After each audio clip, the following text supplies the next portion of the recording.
जंगल में कालू कौवे का परिवार रहता था। कालू कौवा और रानी कौवी बहुत ही ज्यादा शातिर थे। रानी, आज तो मीठा मीठा हलवा खाने का दिल चाह रहा है। तुम आज भोजन में गाजर का हलवा बना लो। हाँ मम्मा, पापा भी ठीक कह रहे हैं। मेरा भी गाजर का हलवा खाने का मन कर रहा है। हाँ हाँ, मेरा तो यही काम है। मैं रोजाना लोगों की फरमाइशें पूरी करती रहूं और मेरी फरमाइशें कोई भी पूरी न करे। अरे क्या हुआ रानी, आखिर ऐसी कौन सी फरमाइश है तुम्हारी जो मैंने पूरी नहीं की?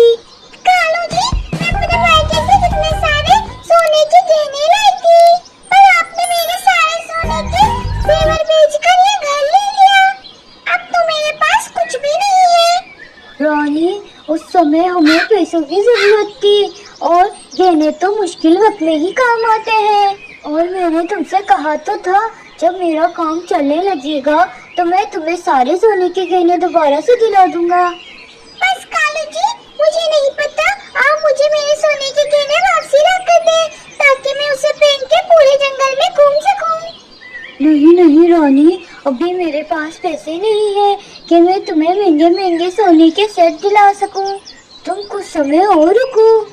बस कालू जी, मुझे नहीं पता, मुझे एक सोने का हार ला के दे, नहीं तो मैं आपकी शिकायत अपने मायके में कर दूंगी अपने भाई से।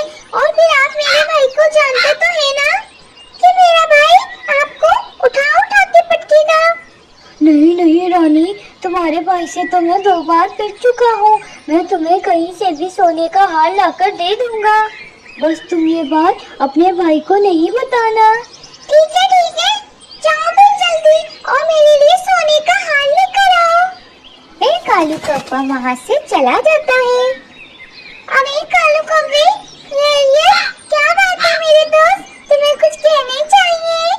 बबलू कौवे, तुम्हें पता है ना, मेरे हालात अभी कुछ अच्छे नहीं हैं। और तो और मेरी रानी कौवी मुझसे जिद कर रही है कि उसे एक बढ़िया सा सोने का हार चाहिए। अब तुम्हें बताओ ना, मैं इतनी गरीबी में उसे सोने का हार कहाँ से लाके दूंगा? कालू कौवे, ये पत्नियां बहुत ज्यादा परेशान करती है, इसलिए मैंने अभी तक शादी ही नहीं की है। सारे परेशानियों से आजाद हूँ मैं। हाँ बबलू कौवे, तुम ठीक कह रहे हो, परंतु मैं इतना महंगा सोने का हार कैसे खरीदूंगा? कालू कौवे, जैसा मैं बोलता हूँ तुम वैसे ही करो।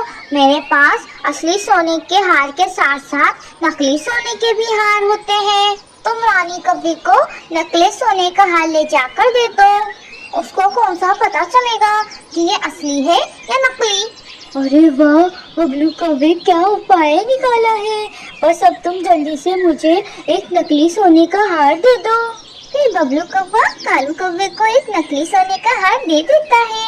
अरे वाह बबलू कौवे, ये तो बिल्कुल सोने का हार लग रहा है। अब मैं चलता हूँ। रानी कौवी तो बहुत ज्यादा खुश हो जाएगी ये देखकर। तो ये देखकर कालू कौवा खुशी खुशी अपने घर की तरफ चला जाता है। फिर कालू कौवा खुशी खुशी रानी कौवी के पास आता है और रानी कौवी को वह सोने का हार दिखाता है। बस रानी, अब तुम मुझसे नाराज नहीं होना, क्योंकि मैंने अपना वादा जो पूरा कर दिया है। हाँ कालू जी, आप बहुत अच्छे हैं और ये हार भी बहुत अच्छा है। अब मैं आपसे कभी नाराज नहीं होंगी और आपकी शिकायत अपने भाई से कभी भी नहीं करूंगी। ये सारी पत्नियां एक जैसी ही होती हैं, सोने का हार देखकर खुशम खुश हो जाती हैं और सारी पुरानी बातें भूल जाती हैं। अगली सुबह हो जाती है। रानी कौवी नकली सोने का हार पहनकर अपने दोस्तों के पास आती है। अरे पक्षियों, ये देखो, कल ही कालू जी ने इतना महंगा सोने का हार दिलाया है। देखो देखो, तुम सबके पास है। अरे रानी कौवी, ये तो बहुत सुंदर है और ये तो काफी महंगा भी लग रहा है। मतलब रानी कौवी, कालू कौवी ने अपना वादा पूरा कर ही दिया और तुम्हें सोने का एक बढ़िया सा हार दिला ही दिया। हाँ कोयल बहन, मैं बहुत ज्यादा ही खुश हूँ। अब ये सोने का हार मैं अपने गले में हमेशा पहनी रहूंगी, कभी भी नहीं उतारूंगी। मीनू चिड़िया रानी कौवी का सोने का हार गौर से देखती है और कहती है, रानी कौवी, ये जो तुम्हारे और मेरे गले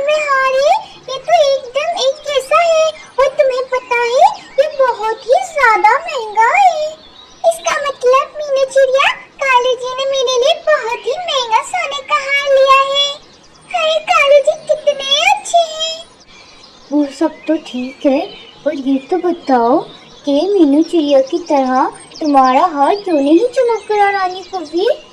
कहीं गहने बेचने वाले ने कालू जी को नकली सोने का हार तो नहीं दे दिया ना? बुलबुल की बात सुनकर रानी कभी काफी परेशान हो जाती है और वे वहाँ से चली जाती है। कालू जी, आज आपने मेरी बहुत ज्यादा ही बेइज्जती करवाई है। मेरा और मीनू चिड़िया का हार एक जैसा ही था, पर उसका हार चमक रहा था बहुत ज्यादा और मेरा नहीं। चलिए आप मेरे साथ, जहाँ से आपने ये सोने का हार ले आए उसे जाके दिखाते हैं। रानी कव्वे की बात सुनकर कालू कौवा बहुत ही ज्यादा डर जाता है। अरे रानी, तुम कुछ ज्यादा ही चिंता कर रही हो।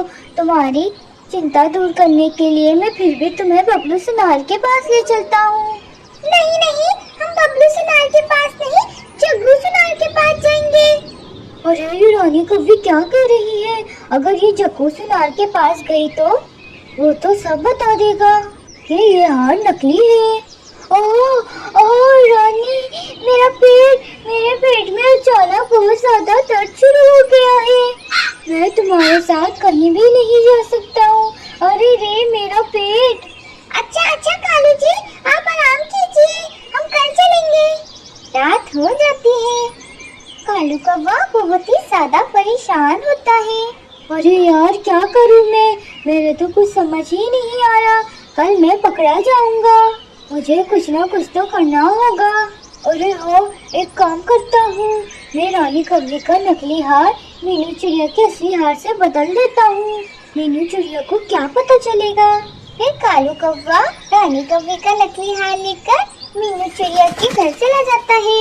मीनू चिड़िया ने भी अपने सोने का हार उतार के रखा हुआ है। चलो जल्दी से बदल देता हूँ। फिर कालू कौवा अपना नकली हार मीनू चिड़िया के घोंसले पे रख देता है और मीनू चिड़िया का असली हार अपने साथ ले जाता है।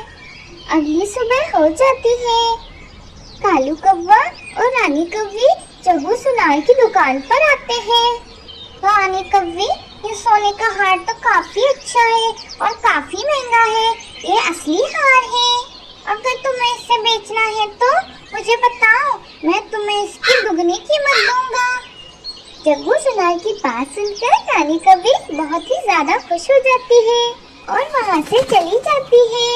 और वहीं दूसरी तरफ मीनू चिड़िया जब अपने सोने के हार को देखती है तो कहती है, हाय रे, इस सोने के हार को क्या हो गया? ये चमक क्यों नहीं रहा? और तो इतना हल्का क्यों लग रहा है मुझे? इस तरह का हार तो रानी कव्वे के पास भी है। ऐसा तो नहीं कि रानी कव्वे ने अपना बेकार हार मेरे अच्छे हार से बदल दिया हो। मुझे जाके पूछना पड़ेगा रानी कव्वे से। फिर मीनू चिड़िया फौरन रानी कव्वे के पास जाती है और वे जब रानी कव्वे के पास आती है, रानी कव्वे के गले में पड़ा सोने का हार चमक रहा होता है। वो ये देखकर समझ जाती है कि ये हार वे उसका ही है। वाह रानी कव्वे, तुमने अपना कल रात बेकार हार मेरे अच्छे हार से बदल दिया। तुम्हें क्या लगा कि मुझे पता नहीं चलेगा? लाओ मेरे सोने का हार वापसी करो। अरे मीनू चिड़िया, ये तुम क्या बोल रही हो? तुम हम पे इल्जाम नहीं लगा सकती बिना कोई सबूत के। ठीक है कालू कव्वे, मैं बहुत जल्द सबूत भी लेकर आऊंगी और तुम दोनों को चोरी करने के इल्जाम में सजा भी दूंगी। इतना कहकर मीनू चिड़िया वहाँ से चली जाती है। वे दोनों तो बहुत ही ज्यादा चालाक हैं। उन दोनों ने अपना नकली सोने का हार मेरे असली सोने के हार से बदल दिया। अब मैं क्या करूँगी? एक काम करती हूँ, मैं मिट्टू महाराज के एक सैनिक को कालू कव्वे के घर लेकर जाती हूँ। देखना, वे सब कुछ उगल देंगे। ये कहकर मीनू चिड़िया मिट्टू महाराज के पास चली जाती है। थोड़ी देर बाद मीनू चिड़िया मिट्टू महाराज के एक सैनिक को लेकर कालू कव्वे के घर के बाहर आती है। तभी उन्हें कालू कव्वे और रानी कव्वे की बातों की आवाज सुनाई देती है। कालू जी, मुझे आप पे पहले ही शक था कि आप मीनू चिड़िया का इतना महंगा हार जरूर चुराएंगे। अरे रानी, आहिस्ता बोलो, अगर ये बात किसी ने सुन ली तो फिर मेरी खैर नहीं। अरे रानी, मैंने तुमसे वादा किया था कि मैं तुम्हें असली सोने का हार ला कर दूंगा। बस अब तुम चुप हो जाओ। मैंने तुम्हें इतना महंगा सोने का हार लाकर दे तो दिया है ना। अब भले वो मीनू चिड़िया का हो या किसी का भी हो, तुम्हें उससे क्या मतलब है? ये सारी बातें वे दोनों बाहर खड़े सुन रहे होते हैं और वे गुस्से में कालू कव्वे और रानी कव्वे के घर पे आते हैं। कालू कव्वे, रानी कव्वे, मैंने और उल्लू सैनिक ने तुम्हारी सारी बातें सुन ली है। अब कालू कव्वे तुम्हारी खैर नहीं। फिर उल्लू सैनिक कालू कव्वे को पकड़कर ले जाता है और फिर मीनू चिड़िया भी अपनी असली सोने का हाल लेकर वहाँ से चली जाती है।